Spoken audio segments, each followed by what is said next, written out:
আসসালামু আলাইকুম রহমতুল্লাহ। আসলে আমি জানতে চাই দায়িত্বশীল মহলের কাছে যে, এবং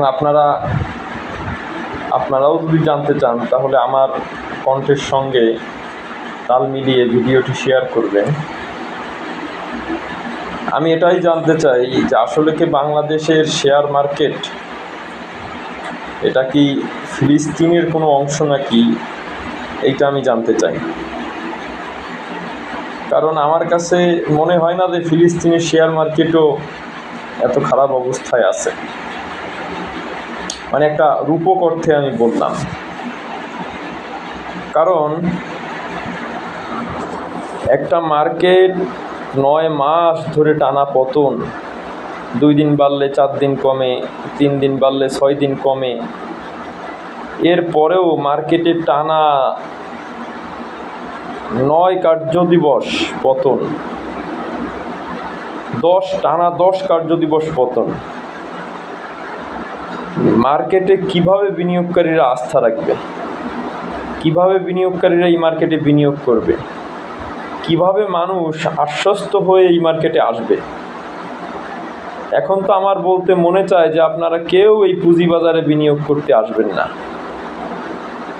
এই পুঁজিবাজার বিনিয়োগ করার মতন জায়গা না, কেউ আসবেন না এই পুঁজিবাজারে বিনিয়োগ করতে, এইটা বলতে মনে চায়। আপনারা যদি দেখেন, রাশেদ মাকসুদ সে বিনিয়োগকারীদের বিপক্ষে অবস্থান নিয়েছে, তার বিভিন্ন রুলস রেগুলেশন সব বিনিয়োগকারীদের বিপক্ষে যাচ্ছে।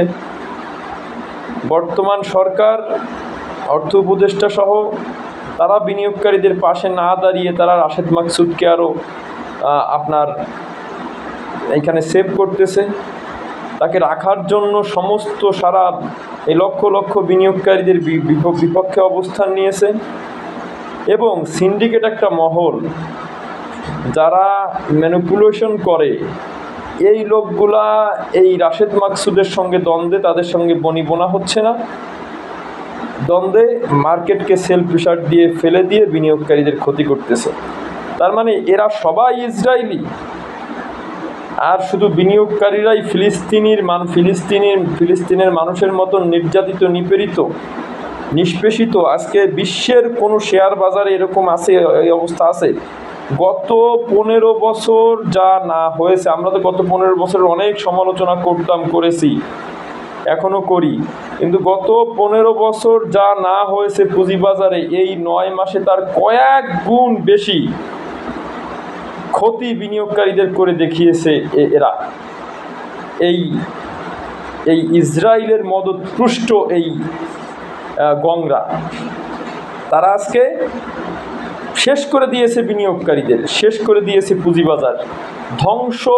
যেমন ফিলিস্তিনের বাড়িঘর ধ্বংস হয়ে গেলে কেউ একজন দাঁড়ায় থাকতো, একেবারে জীর্ণ শীর্ণ, পোশাক গায়ে নেই, ঠিক তেমনি পুঁজিবাজারটাও, বাংলাদেশের পুঁজিবাজারটা এখন ওই অবস্থার মধ্যে দাঁড়িয়ে আছে। কিচ্ছু নেই পুঁজিবাজারে, কিচ্ছু নেই, বিনিয়োগকারীদের কিচ্ছু নেই, সব শেষ। তারপরেও এই রাশেদ মাকসুদের পদত্যাগ সবাই চায়, সে পদত্যাগ করবে না, তাকে কেউ সরাবে না। তাকে বড় ছোট ইনভেস্টররা চায় না, বড় ইনভেস্টররা শুধু তার উপরে রাগ হয়ে এই মার্কেটটাকে ফেলতেছে, তাও সে সরবে না। কি করার আসলে এই বিনিয়োগকারীদের? কি করবে তারা? না পারতেছে, 10-15% পুঁজি আছে, না পারতেছে বিক্রি করে বের হতে, না পারতেছে থাকতে, না পারতেছে সহ্য করতে। কিন্তু সবচেয়ে বড় কথা, এই অবস্থার মধ্যে দিয়েও কেউ বিনিয়োগকারীদের পাশে দাঁড়াচ্ছে না। আসসালামু আলাইকুম রহমতুল্লাহ।